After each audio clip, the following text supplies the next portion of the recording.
This is a true story. The reconstructions are based on original cockpit voice recordings and eyewitness accounts.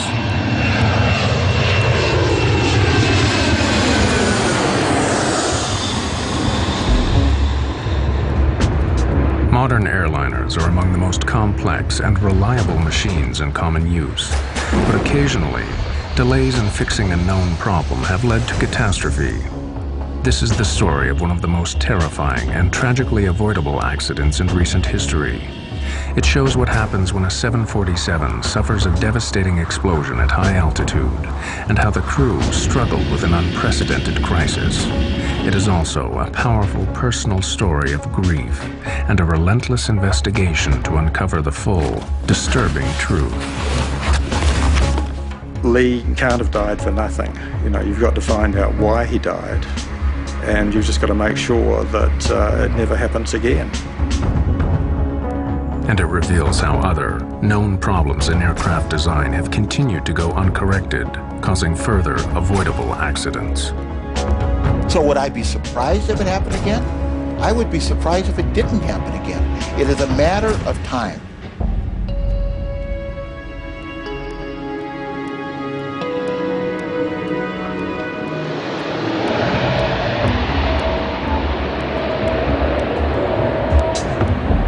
One of the most shocking cases of a known design flaw being ignored for years finally took its toll on a United Airlines 747 bound from Honolulu to Auckland, New Zealand.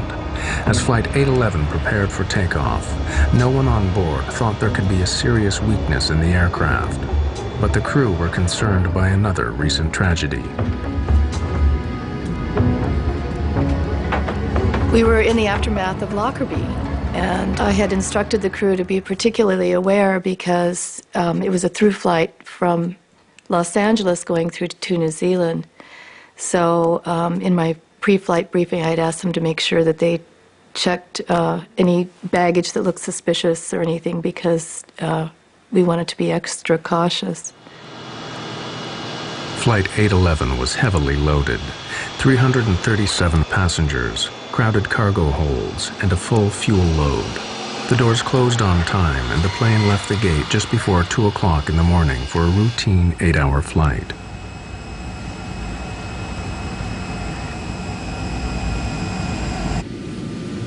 Well, we were going to New Zealand on vacation, someplace that we had really thought was interesting, and somebody had told us how beautiful it was, so this was kind of a dream come true. I was seated in what's called the upper deck. I hadn't had a vacation in 5 years. And I took all my Mileage Plus points from United Airlines, and I purchased a business class ticket to Auckland, New Zealand, and Sydney, Australia. And I was going to finally make that dream vacation I'd always wanted, to get to Australia and lay on a beach somewhere and forget about airplanes, forget about accidents, and get this out of my mind for a while.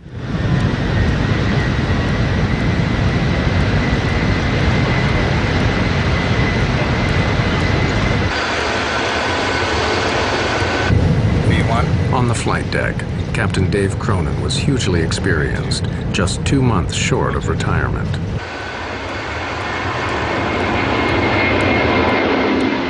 I flew almost 35 years with United. I've got over 30,000 hours of flight time and just about everything, military as well as civilian. My co-pilot, our first officer, was Al Slater. And I've known Al at that time for probably 20 years. And the second officer, Mark Thomas, was the first time I had flown with him. But we got along really.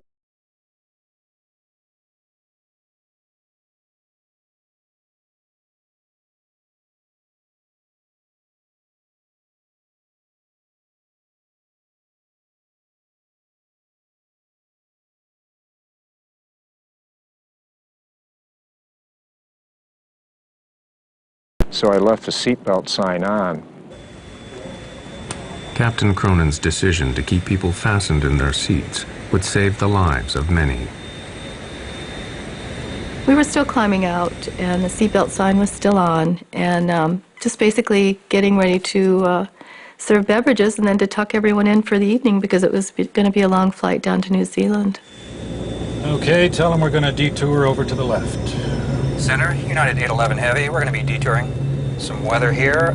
It'll be to the left, of course. 100 miles from Honolulu, as Flight 811 climbed through 23,000 feet, a major malfunction was about to occur. There was now a huge air pressure difference between the inside and outside of the aircraft. Suddenly, passengers sitting just above and behind the cargo door heard a noise. Then there was kind of a grinding noise.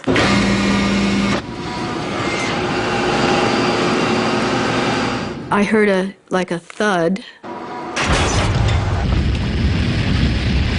The hell? In the next nanosecond, it was pure, unadulterated pandemonium.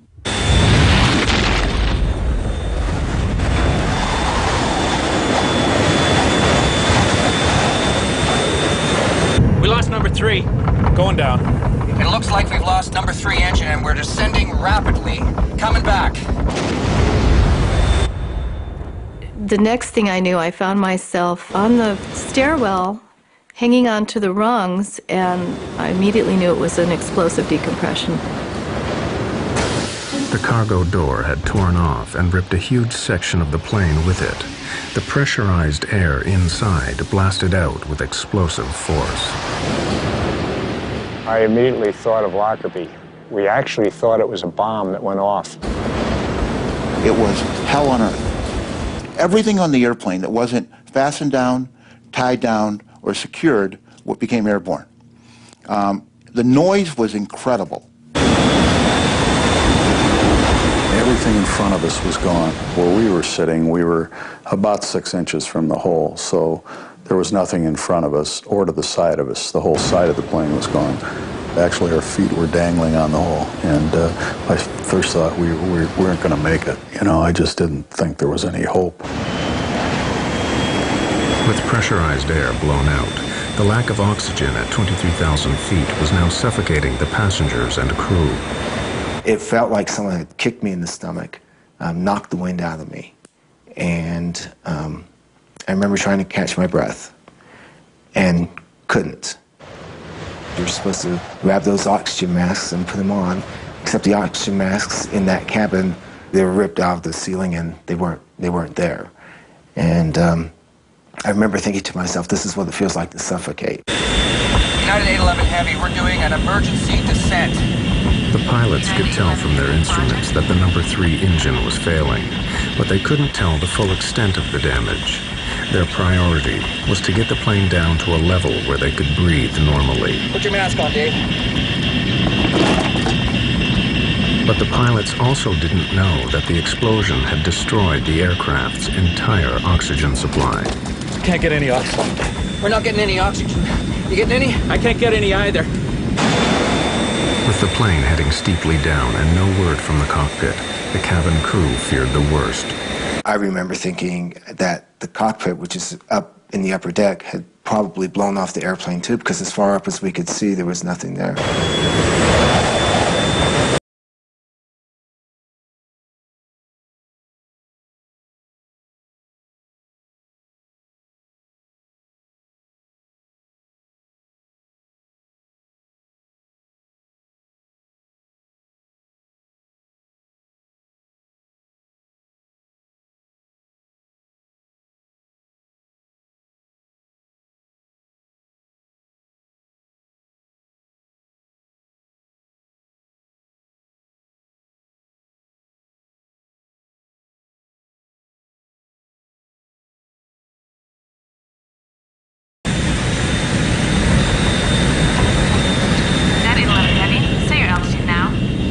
Leaving 15. United 811 Heavy, we're out of 15.5. United 11, roger. I think we blew a door or something. Tell a flight attendant to get prepared for an evacuation. The crew finally began to level out at a safer altitude, but they now faced a barrage of problems. The most immediate was the disintegration of the number 3 engine nearest to the explosion. We don't have any fire indications? I don't have anything. Okay, we lost number 3. Let's shut it down. There's no M1. Yeah, okay. Ready for number 3 shutdown checklist. Number 3. Before you shut down number 3, the generator went off. Looks all right to try it now.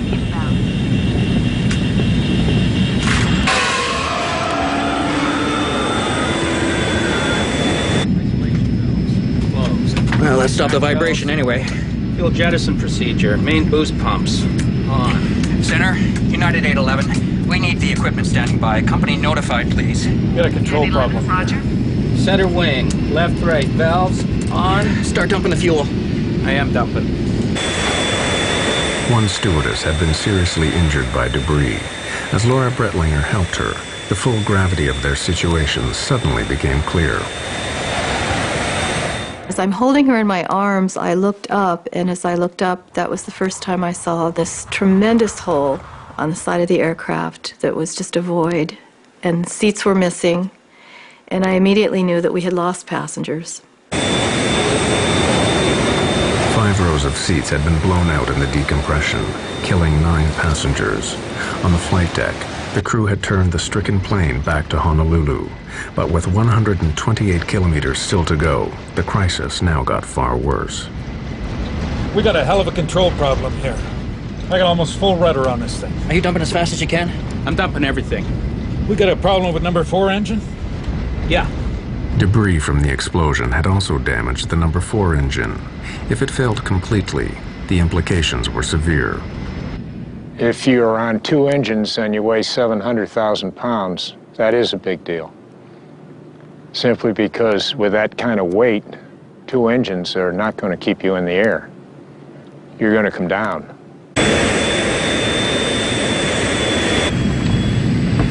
Can you maintain 240? Yeah, just barely. We're losing altitude. Know it.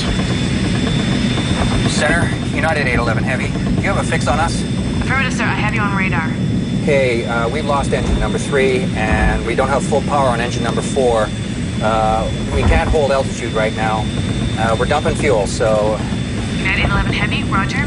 I show you 60 miles south of Honolulu at this time. Roger. I haven't talked to anybody yet. I can't get to them.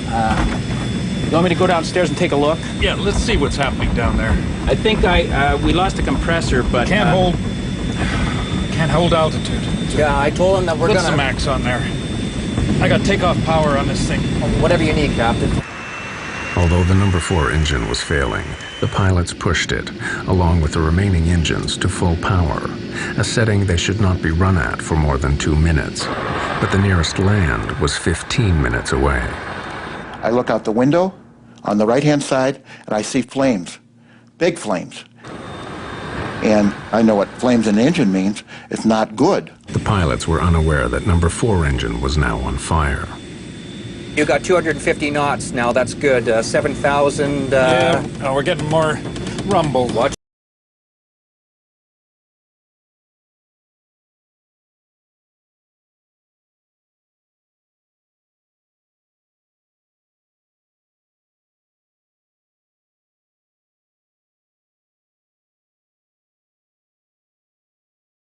Live, and there was a huge sense of relief for me.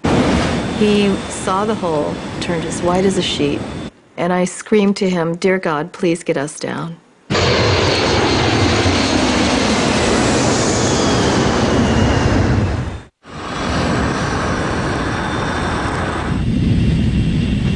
You've got a fire out there. Oh yeah, we got a fire in number 4. Go through the procedure. Shut down the engine. You're not going to be able to hold this altitude on 2.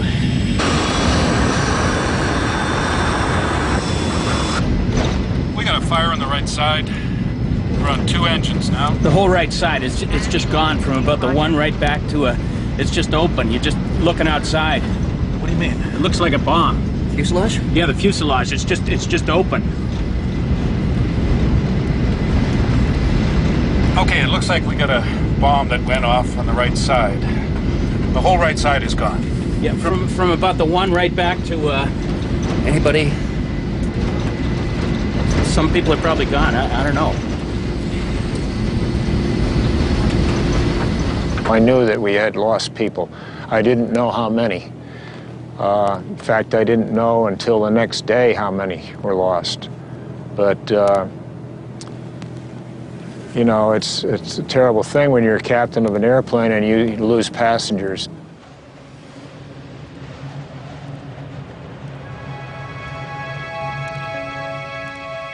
Lee Campbell, flying home to New Zealand, was sitting in row 8 just in front of the cargo door. I woke up with such a start because I'd seen Lee standing by the bed, just with a grey jacket over his arm and a small smile on his face. And of course, as I woke up, it faded, wasn't there. And then we woke up in the morning, we discussed this. I said, oh, you know, that was strange in the night, but it was such a vivid dream. Lee was standing there. And then the radio came on, and the first item of news is that there'd been a problem with the United aircraft. And I said, that was Lee, that's Lee's. And my blood just ran cold. I knew he was dead from that moment.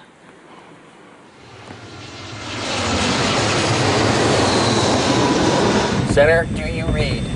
We evidently had a bomb or something. A big section of the right side of the airplane is missing. 9811 Heavy, roger.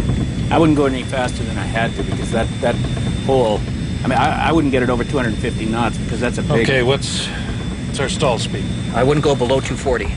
Yeah. I don't know if we're going to make this. We didn't know that we were going to make it back. So we were actually preparing to ditch that airplane at night in the Pacific Ocean, which has never been done before. In the cabin, the crew prepared for the worst. My training kicked in and got up from my jump seat and started instructing the crew. We have to prepare the cabin. We have to, you know, prepare for a ditching, which I thought was inevitable. You're running around getting life vests on, and I do remember thinking, I'm not sure this is going to matter, because when we hit the water, you know, I just imagine the plane's going to split apart. I knew that if we hit the water, it'd be tantamount to hitting the ground, and there would be very few, if any, survivors. So my mind went to the things that meant something to me, and at that point in my life, it was my son. Believing they were going to die, one passenger took these photographs in the hope they'd be found in the wreckage and give clues to the cause of the crash. For 15 minutes, the plane steadily lost altitude. Then at 4,000 feet, the first glimmer of hope. After an imponderable time, I remember one of the passengers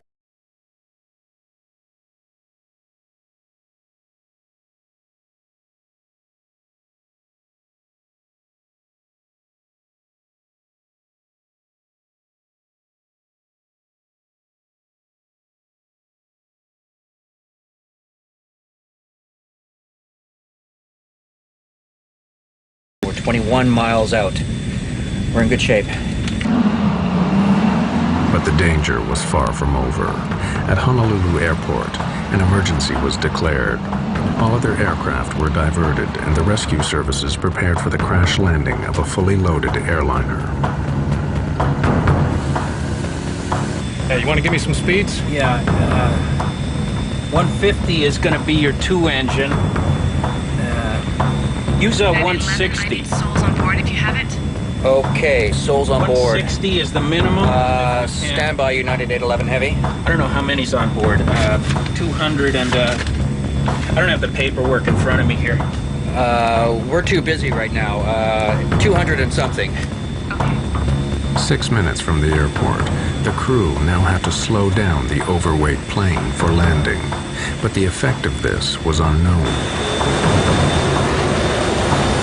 What's going to happen when I start coming out with flaps and landing gear? We're either going to land on the airport, in the water, or downtown Honolulu. Okay, we'll try 10. Okay, inboards are coming to 10. How do the controls feel?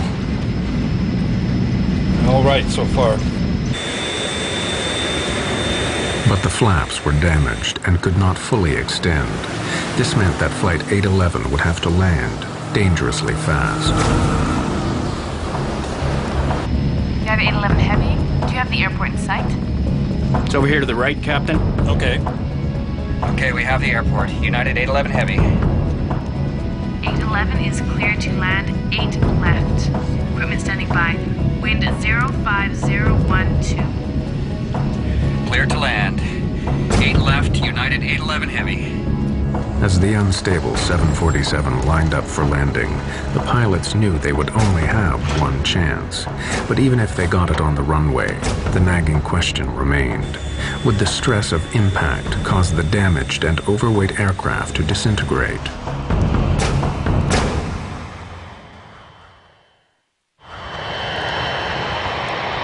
Severely damaged, with an unstable airframe and losing altitude on just 2 engines, Flight 811 now began its final approach to Honolulu Airport. 2-engine approach. 2-engine approach. We still had no idea how far off the ground we were, if we were going to make it to Honolulu or not. But that seemed like an appropriate time. If we were somewhere around land, that we're probably going to try and land somewhere to get the passengers in their brace positions. So that's when we started yelling for them to get down in their brace positions.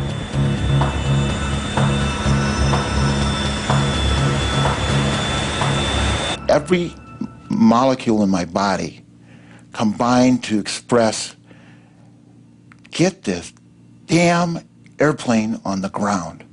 Well, how are we doing on the hydraulics? Hydraulics are good. You got brakes? Normal hydraulics. So we got brakes, but you're only going to have reversing on 1 and 2.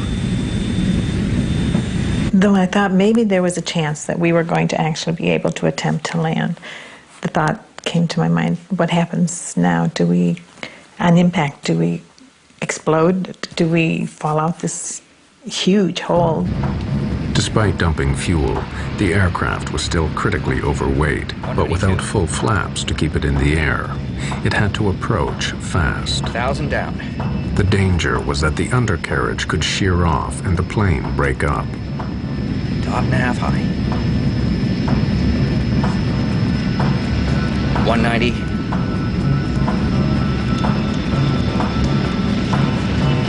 185.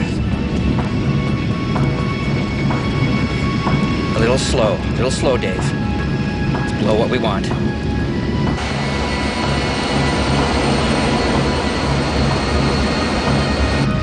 Coming up on the glide slope. Okay.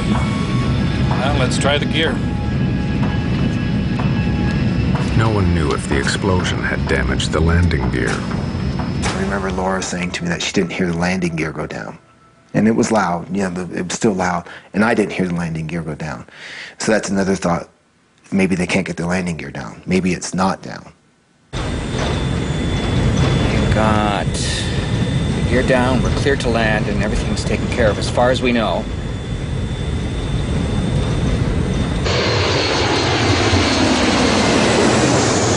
$200. 195. Half a dot high. Looking good. 192. 195. Coming off on the power. 100 feet.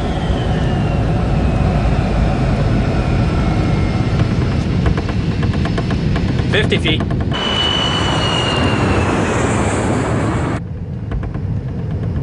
Center the trim.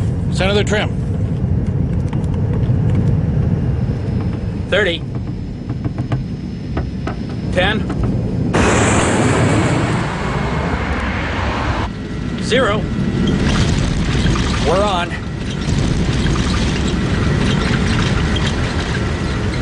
Gear's holding. We landed. It felt fast. And that was my next concern, is that we weren't going to stop at the end of the runway, that we were just going to keep going.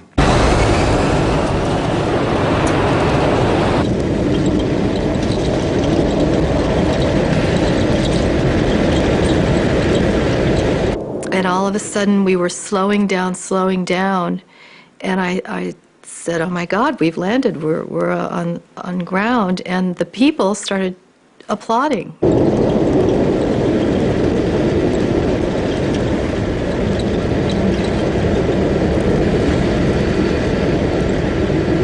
Probably the best landing I've ever made.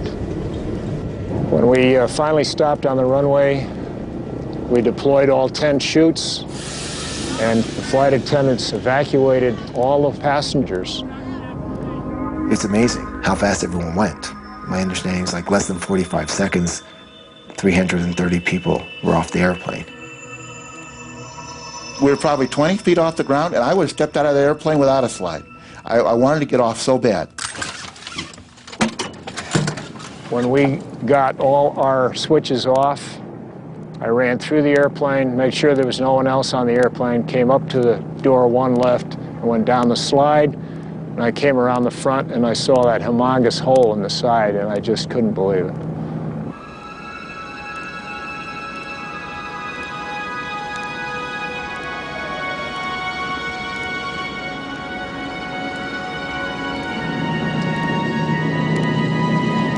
By the grace of God, we made it, and it was an awesome experience. I would never want to go through that again. It was crazy, it was wild, it was scary, all at the same time.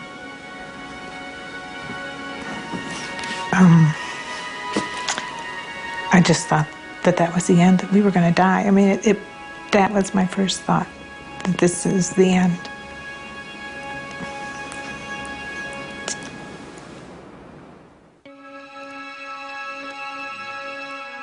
But for the families of the 9 people who were killed, the ordeal was just beginning. Kevin and Susan Campbell's son, Lee, had been flying home. About 3 o'clock in the afternoon, I think they said that there was no New Zealanders involved, but we just knew that it was Lee. And then about, I suppose, a quarter of an hour later, we got a phone call from Chicago, and they just said that they regret to inform us that our son was missing, presumed dead. And I guess about another hour after that, a policeman arrived at the door, and he took one look at us and he says, "I can see that you've had the news." So it was just an awful day. And it certainly didn't get much better for a long time.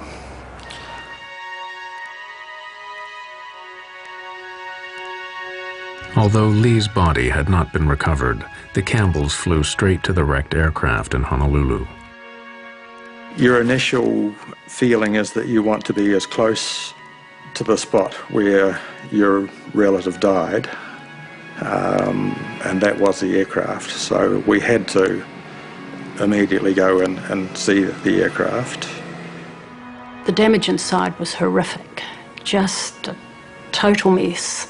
And the hole in the side of the aircraft was much bigger than I had thought it would be, even though we had seen television newsreel reports.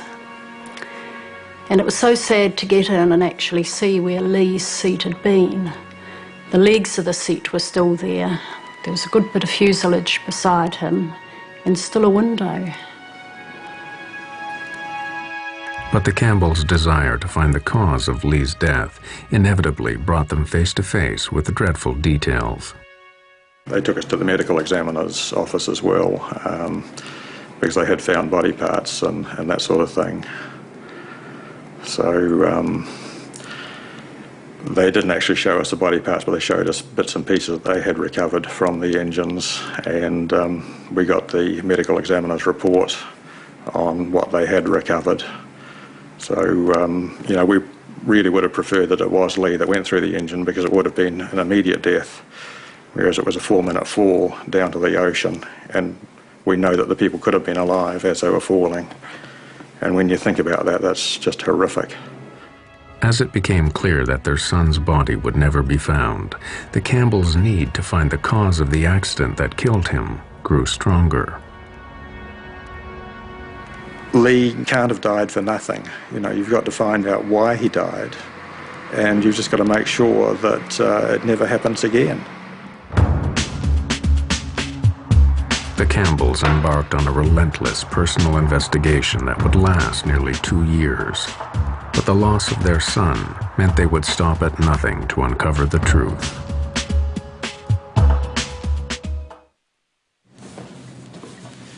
The engines number 3 and 4.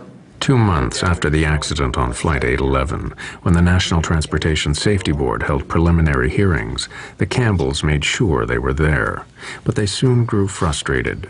The NTSB would not complete its report for months, so the Campbells took matters into their own hands. This accident was the sudden opening. We certainly weren't going to leave it to the NTSB to come up with the findings. We were going to follow through. And when the hearings ended, they had said that we could take whatever we wanted off the press table.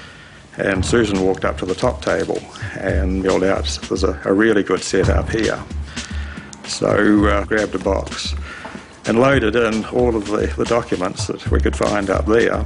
Kevin's the most honest of people I know, but here he was taking something that we hadn't specifically been told we could take. And we're heading out the door just as the NTSB were arriving back in with the trolley to pick up all their documents. So we were out the door and into a taxi and gone.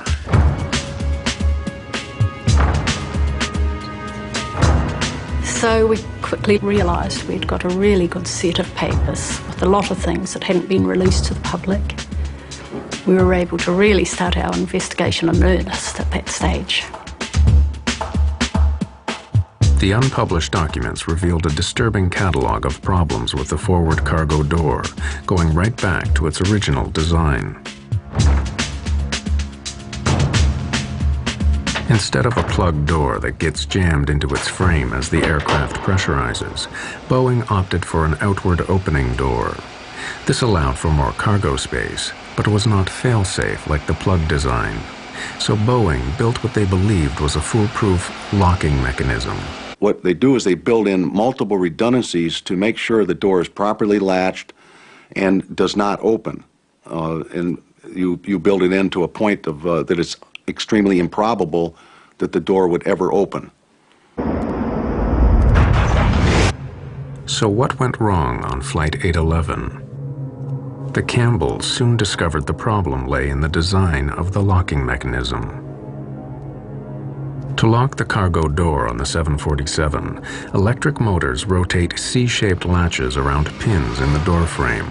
A handle then moves L-shaped arms, known as locking sectors, over the top of the C latches to prevent them from opening.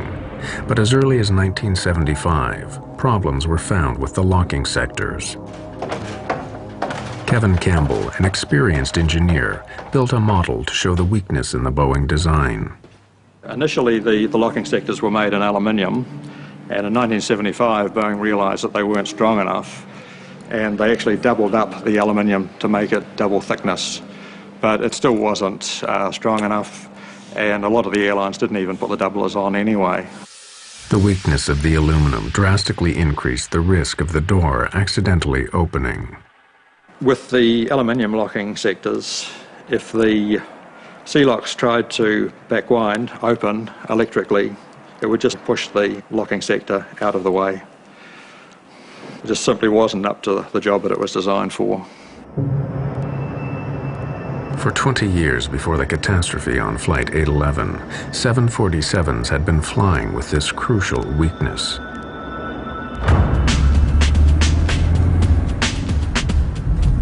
The Campbells wondered what else remained to be revealed. They redoubled their efforts to uncover the full truth behind the accident that had killed their son. We bought a car and set off in the United States to see as many people who were involved with the accident as possible. We started at Seattle, crossed to Chicago, through to Washington, D.C., down to Kentucky, on to Miami, then back across to San Diego, back up to Seattle. And that was just one trip. The Campbells soon found that a shockingly similar incident to Flight 811 had given clear warnings of the danger in the cargo door.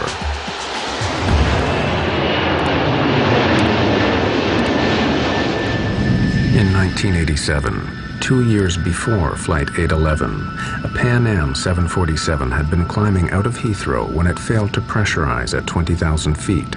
The pilots had to turn back.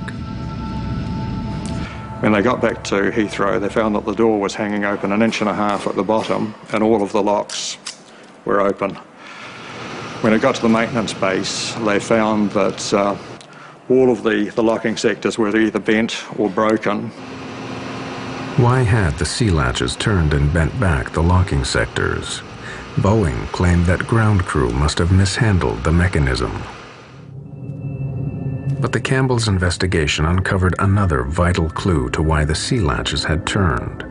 A report highlighted problems with the door's electrical system. It had a fault in the S2 master latch lock switch that should have turned off the power to the door when the outer handle was closed. This was an alarming finding. When the outer handle was closed, the S2 master lock switch was meant to disconnect the power supply and stop the sea latch motors from turning. So could this have failed, allowing the motors to open the door? To find out, Boeing asked the airlines to do a simple test. Close the outer handle, then press the switch to open the door and see what happens. When they hit the switch, it actually worked. Boeing thought, you know, this is not going to work, but it actually worked. There was power to the door locks with the outer handle closed, and the lock started to move, and it started to force the locking sectors out of the way. And a few days later, the airline started ringing in and saying it was damaging their planes. So Boeing stopped the test. But it meant that on those aircraft, the S2 switch had failed, which is a silent failure. And all of those aircraft were likely to have the same problem as 811. They were just waiting for a short circuit to open the doors. The Campbells now became convinced that the accident on Flight 811 began with the failure of the S2 switch. Power remained onto the sea latch motors. All it took was a short circuit in the 20-year-old wiring, which had been found to be frayed on other aircraft, to start the motors up.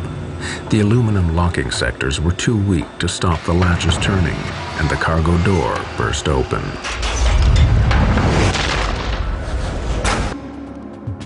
The National Transportation Safety Board determines that the After a year of investigation, the NTSB had a different version of the events. The Campbells were in for a shock.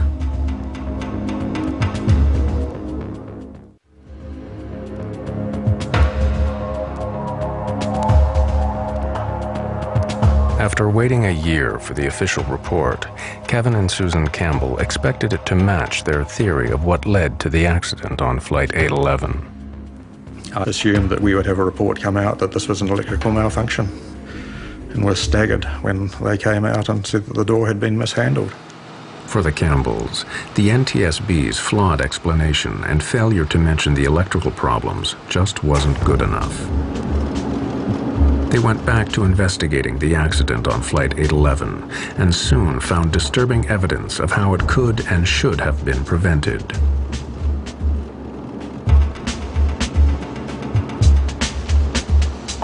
After the Pan Am incident in 1987, it turned out that Boeing had issued a directive to the airlines on how to correct the weak aluminum locking sectors. The airworthiness directive that came out was to replace the aluminum sectors with steel sectors that could not be bent. And there were some some interim requirements for inspections to be performed until what they call terminating action, the steel sectors were installed. The fix was cheap and simple, but getting it done was not. The actual cost of the modification, changing these locking sectors to steel, was $2,000 per aircraft. But it took 10 hours to do it, and that's where the money was. Taking the aircraft out of service for 10 hours, that's millions of dollars. The Campbells discovered that back in 1988, the FAA, whose role it is to enforce improvements, had given the airlines 18 months to comply. Within a year, Lee Campbell and 8 others would die in an avoidable accident. So why weren't the airlines forced to fix the problem sooner? If these airplanes, these large commercial airplanes, are grounded, it's an economic disaster. So what they do is they lobby in the regulatory agency in the United States, it's the FAA, to allow them to do the fixes over time when the airplanes are in for normal maintenance. And that way, they're not taken out of service. But when they do that, when they allow the airlines, the air carriers, and the manufacturers to fix these over time, in essence what the FAA is doing is they're gambling with the lives of the passengers and the crew that are flying the airplanes during the time they're not fixed. After the deaths on Flight 811, the FAA instantly shortened the deadline for fixing the cargo door from 18 months to just 30 days. The pressure of the Campbell's campaign eventually began to pay off. The vital piece of evidence that could prove them right, the cargo door, still lay 2 miles down in the Pacific Ocean. But as articles appeared in the American press, the NTSB commissioned the U.S. Navy to search for it. 100 miles south of Honolulu, a deep submersible began to trawl the seabed. We went to Honolulu and waited there while they had their attempts. And they finally recovered the door from 14,000 feet of water, which was the deepest recovery ever at that time. And we were phoned within an hour of it coming out of the water. But before the Campbells could see it, the door was swiftly removed to Boeing's plant in Seattle. The Campbells went in hot pursuit. We went over to Boeing and they wouldn't show it to us. So they reckoned that the crucial pieces had gone to the NTSB. So again, we got in the car and drove across to Washington, D.C. We arrived at Ron Schleid's office, and Ron looks at his watch and he says, "I can give you 5 minutes." So about 3 hours later, we had the pieces that they recovered in our hand. And they acknowledged that we were definitely correct. It was an electrical malfunction. Finally, the NTSB publicly issued a revised report that concurred with the Campbells' version. There was an inadvertent failure of either the switch or the wiring that caused an uncommanded opening of the door. It's nice that other people know that you're right and had been all along, and that the support that they had given you was vindicated. The Campbells spent thousands of dollars of their own money on their campaign.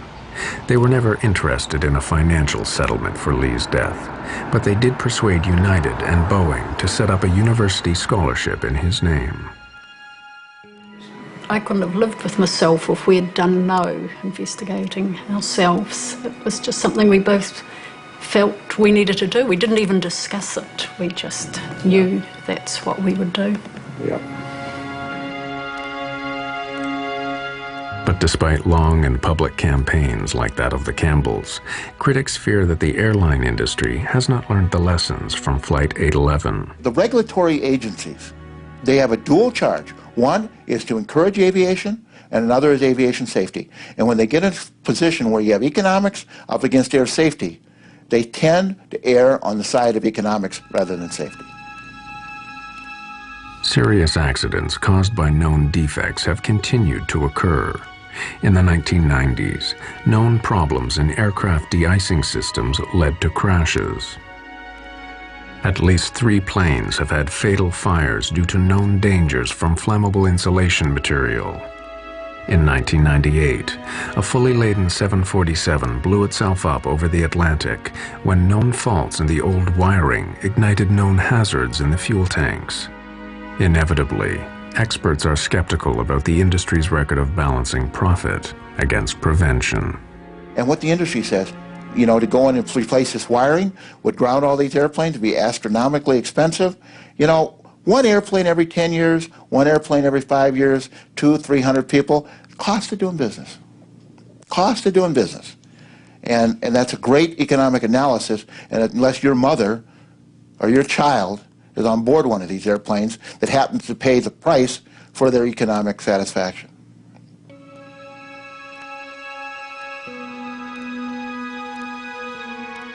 For some of the survivors of Flight 811, the cost has been heavy. Each crew member handled it differently. I know there are still 2 crew members that have never set foot on an aircraft again. It was very difficult for me. I was diagnosed with severe post-traumatic stress disorder. You can't reason, you can't think. Making the slightest decision is very difficult. You're just at a total loss. So it was very difficult to cope with.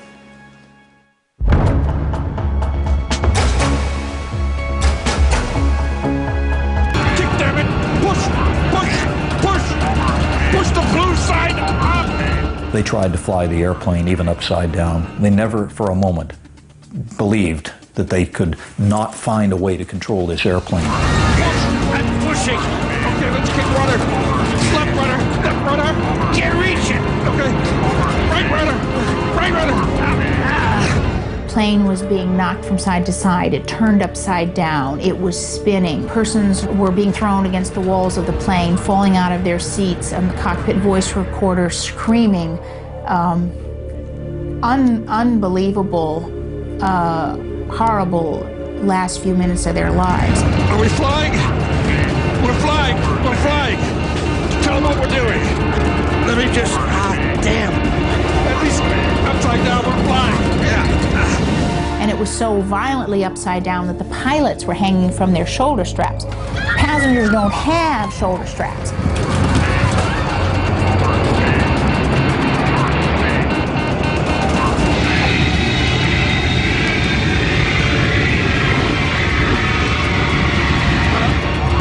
Here we go.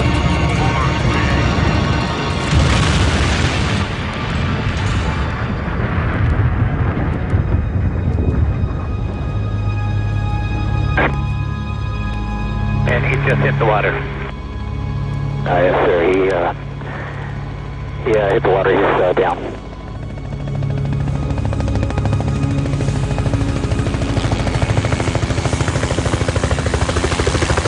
After a terrifying 60-second dive, Flight 261 hit the Pacific Ocean at close to 250 miles an hour.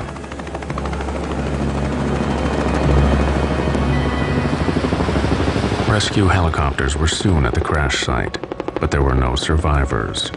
The plane had broken up on impact. 88 passengers and crew, including 3 young children, died instantly.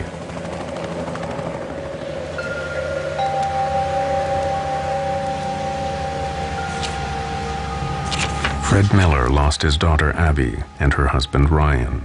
These people suffered on the way down. This was not a pretty way to die. One witness said it spun at times, almost like a top. And he said, to think people, somebody who has a life to live is in there, dying. He says it's one of the most horrifying memories I'll ever have.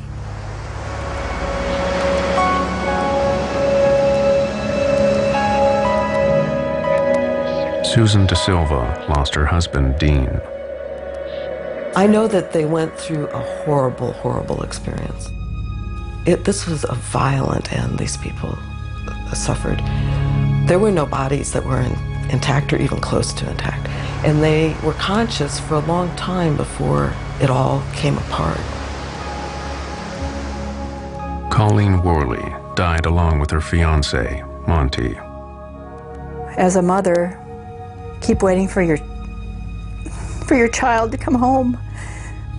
And Colleen had traveled so much in her life that it was unusual not to have her just walk in the door. All this time you're thinking something caused this, something made this happen, and I want to find out who's responsible for this.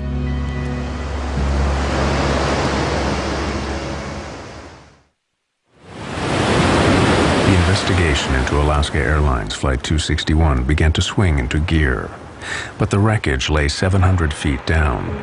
So National Transportation Safety Board officials called on Navy submersibles to retrieve the plane from the seabed. We set up a base of operations, and we had a remote operating vehicle with the side-scanning sonar, which they used to map the debris field and get an idea of how widely spread the wreckage was.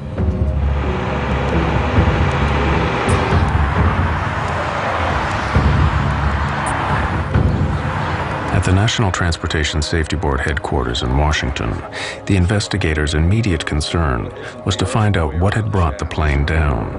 The first clues came from the cockpit voice recordings. LA, Alaska 261, we're with you. We're at 22.5. We have a jam stabilizer, and we're maintaining altitude with difficulty. We immediately suspected some problem in the tail of the airplane, which is where the controls are. Or something was wrong back there, and that was the key piece of wreckage to look for.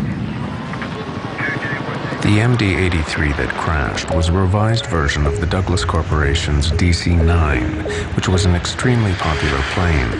Over 2,000 were delivered to airlines worldwide. The engines were at the rear of the plane, and the distinctive T-shaped tail was an essential element of the design. In a big turbojet aircraft, one of the rather brilliant elements of the design is that since you're going to be loading passengers and cargo, you want to be able to have that aircraft loaded a little nose heavy or a little tail heavy. Well, in order to do that, you actually had to have that entire stabilizer moving. But the ones that are the most difficult to engineer are the T-tailed airplanes, where you have the vertical stabilizer and the horizontal sitting on top. And we call that stabilizer trim. And that is an essential element of what makes these aircraft so usable. In the MD-83, a motorized jack screw in the tail moves the horizontal stabilizer up and down. As the stabilizer moves up, the nose of the airplane moves down. As the stabilizer moves down, the nose of the airplane moves up. But what role had the over 70 centimeters long jack screw played in the loss of Flight 261? The investigators were anxious to inspect it as soon as it was recovered from the seabed. The jack screw wasn't mated with the nut that it screws into. It was just by itself, and the nut was found in another piece of structure a few feet away from where the jack screw was. To have a screw separate itself from a nut with very thick threads surprised us. Secondly, we noticed that there was a curled piece of brass around the jack screw, and all of the threads that you can see here, these ridges, were gone. They had been stripped out, and the remnants of those were found coiled on the jack screw. Once the thread had been stripped off the nut, the jack screw could no longer turn. The pilots could not have known the real nature of the problem.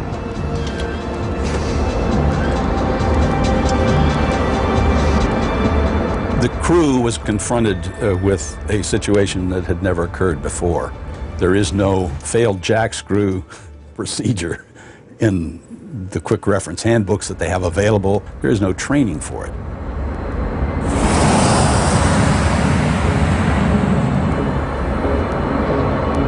When the jack screw jammed, the pilots were unable to adjust the stabilizer. We felt that it was due to the fact that these nut threads had worn away, and it was just too hard for that jack screw under the power of the electric motor to turn.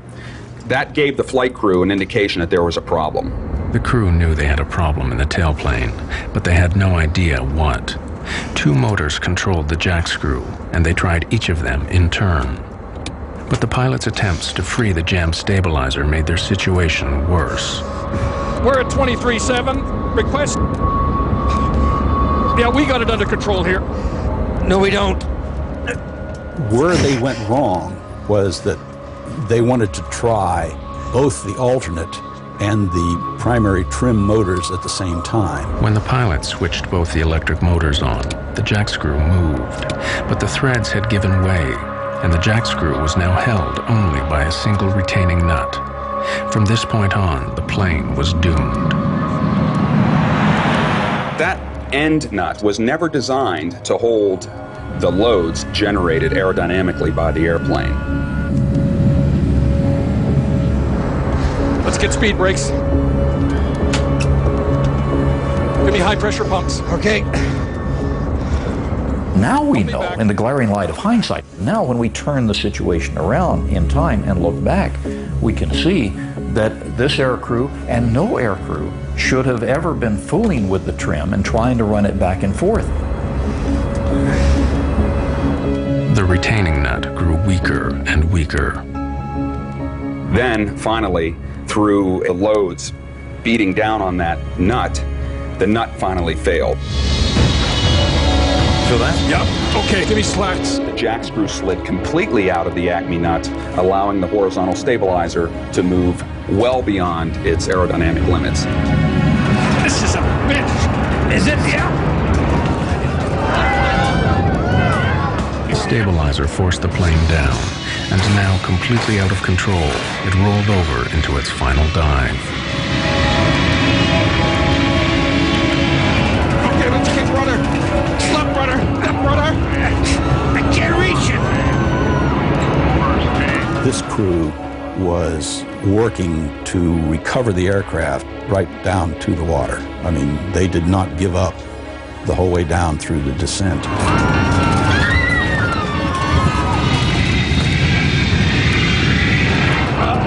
Here we go.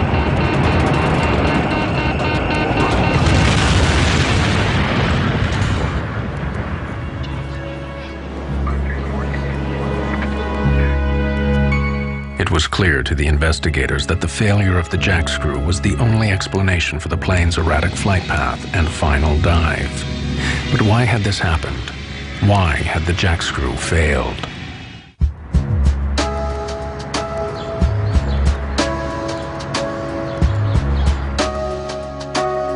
The investigators began looking deeper and deeper into the condition of the faulty jack screw on Alaska Airlines Flight 261.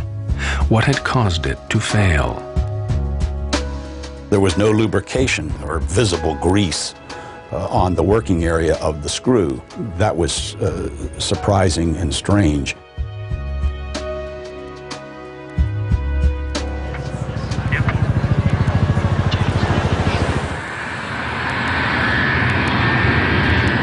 The discovery of no grease on the jack screw alarmed the investigators.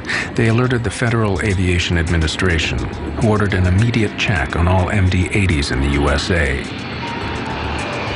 They made a shocking discovery.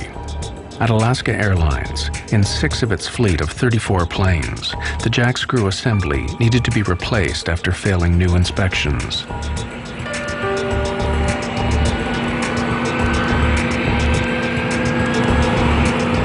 No grease is the culprit. No grease or inadequate grease is the only thing that can give you that wear rate.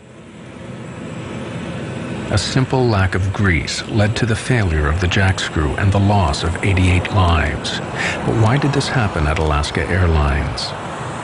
The investigators' attention now switched to the company's maintenance program. What emerged was deeply worrying. We interviewed all the mechanics who had worked on these airplanes. We knew that they had been falsifying records or not doing the work they had indicated. The mechanics at Alaska indicated that they were pressured to keep the planes in the air, or that their recommendations were overruled by supervisors. Some alleged that records were altered to show work done that was not done. Alaska has long been one of America's most successful airlines, but in the early 1990s, the economic downturn began to hit the company hard. Its response was to slash costs to revive its fortunes. Alaska Airlines began flying the planes more intensively. It sharply increased the average daily use of its fleet. Keeping the planes in the air earning money put maintenance schedules under pressure.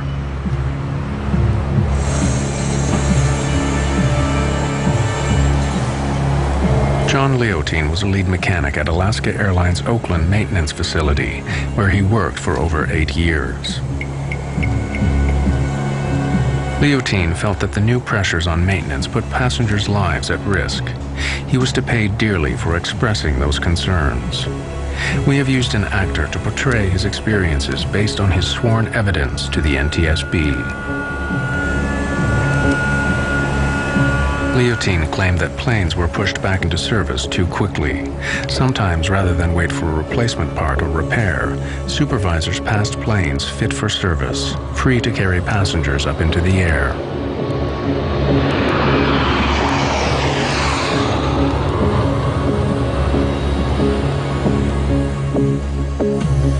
In October 1998, over 15 months before the crash, John Leontine became so worried that he did something that would change his life forever.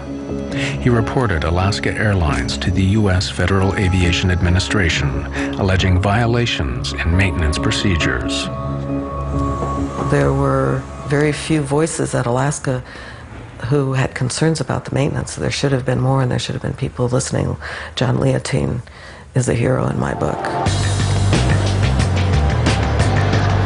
In December 1999, over a year before the crash, the FAA and Department of Transportation officials moved on Alaska Airlines.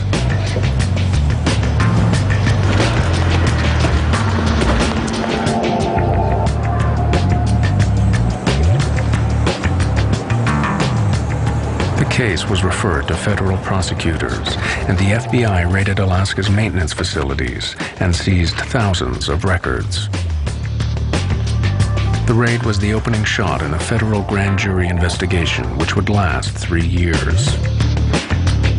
No criminal charges were brought against the company. Alaska Airlines officials denied that any unsafe planes were put into service or that passengers' lives were ever at risk. But the investigation revealed hundreds of violations of federal regulations. Alaska Airlines was fined. The FAA insisted on changes to the company's maintenance and safety procedures. The FAA also suspended 2 supervisors for falsifying records.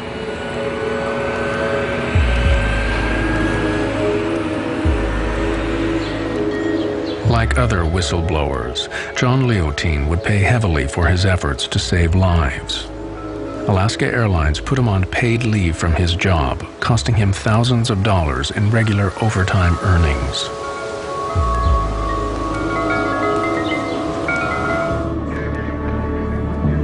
Then, in January 2000, John Leontine saw his worst nightmare come true.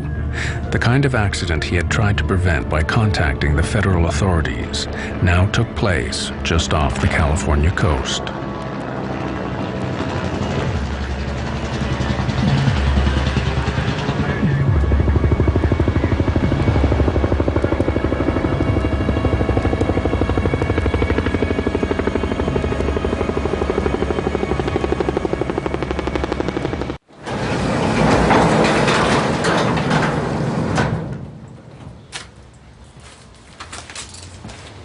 After the crash of Flight 261, mechanic John Leontine went back to his own work records. Incredibly, he found that he had a direct link to the crashed airliner. Over 2 years before, at the plane's last overhaul, he had ordered the jack screw on this particular aircraft be replaced. He then went off shift. When investigators examined the record, they found that Leontine's recommendation had been overruled by the next shift and the plane put back into service. It would be 2.5 years before the next overhaul. But time ran out. 2 months before the overhaul was due, Flight 261 crashed.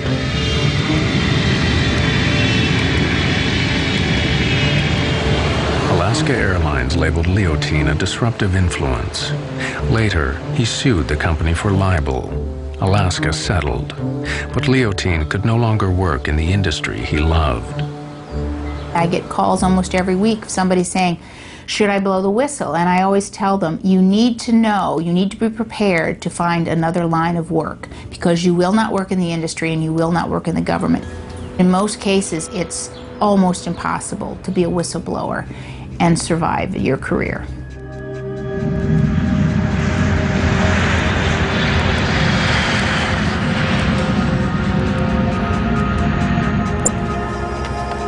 As the investigators continued their work into Flight 261, they made another disturbing discovery about the drive to cut costs at Alaska Airlines. To keep planes flying more intensively, Alaska had dramatically extended the intervals between service. This was significant because when a plane is designed, every part has a schedule listing when it is serviced and when it must be replaced. You're supposed to go in and inspect every so many hours, and that's different on parts all over the planes. Some things you have to look at after every flight. Other things have to be inspected every 2 or 3 days.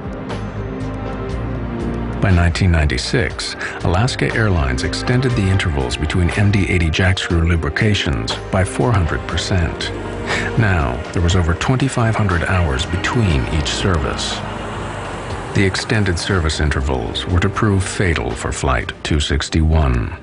If you had 600 hours between inspection points and greasing points, we have no chance of ever having a metal-to-metal contact situation. But if you put that out to 2,000 hours or 2,500 hours, now what you do is eat into some of these protective stages, these barriers that we have towards catastrophic failure. In its final report into the crash of Flight 261, the NTSB concluded that Alaska Airlines' extended service intervals for the jack screws on its MD-80s was a significant contributor to the crash. With carriers doing anything to save a dime, maintenance, safety, took a back seat. And one of the shocking things about Alaska is that they were allowed to increase inspection intervals. And it was very shocking because that is the only way we have safety. The extended maintenance intervals meant that the lack of grease on the jack screw was not discovered before the crash. But now investigators wondered if the failure of the jack screw assembly revealed a basic flaw in the plane's design. They discovered that the MD-80 broke one of the fundamental rules of aircraft design. It was not fail-safe.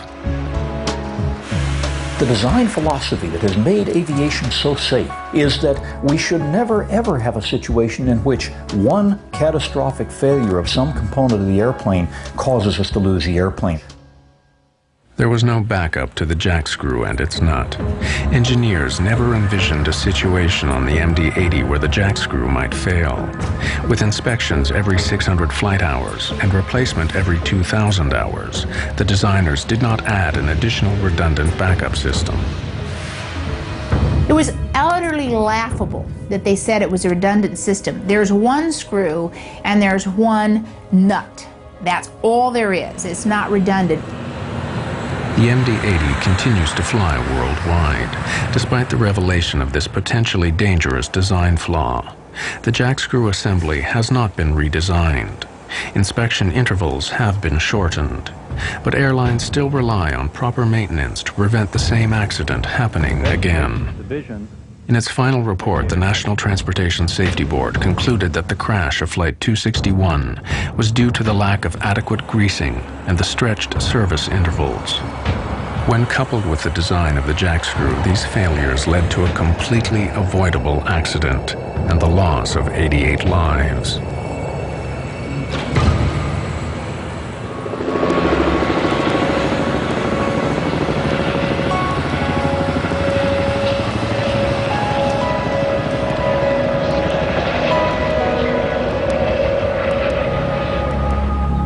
Three years after the crash of Flight 261, the relatives and friends of the dead dedicated a permanent memorial at Port Hueneme, close to the crash site. Janice Stokes.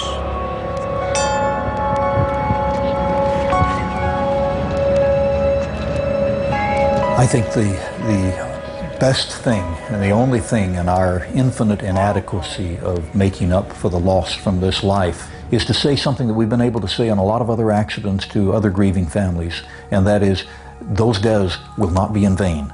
We will not let them be in vain. Every one of those lives will be made to count in terms of making sure that 3, 4, 5, or 10 other people do not die. Miss Carol Carlson. Pauline was different. She was adventurous, and there's nobody like that in our family. And I don't know what we can do except to remember Colleen and to live our lives now a little bit better for her. You know, when I was growing up, we didn't wear seatbelts. There weren't even seatbelts in cars. And now we know that we need to wear our seatbelts. We didn't know that much about smoking cigarettes, and now we know that we can't smoke cigarettes. Well, there's a lot to learn about airline safety, too. Ryan Bushy. None of us are the same anymore. It's like walking into a giant storm. Wave after wave forming up, coming in, because it never stops. Grief over the loss of a child is not something I wish on anybody. This plane went down because of neglect. It seems like such an unholy type of loss. What a hard way to die. So an airline can, you know, make more money.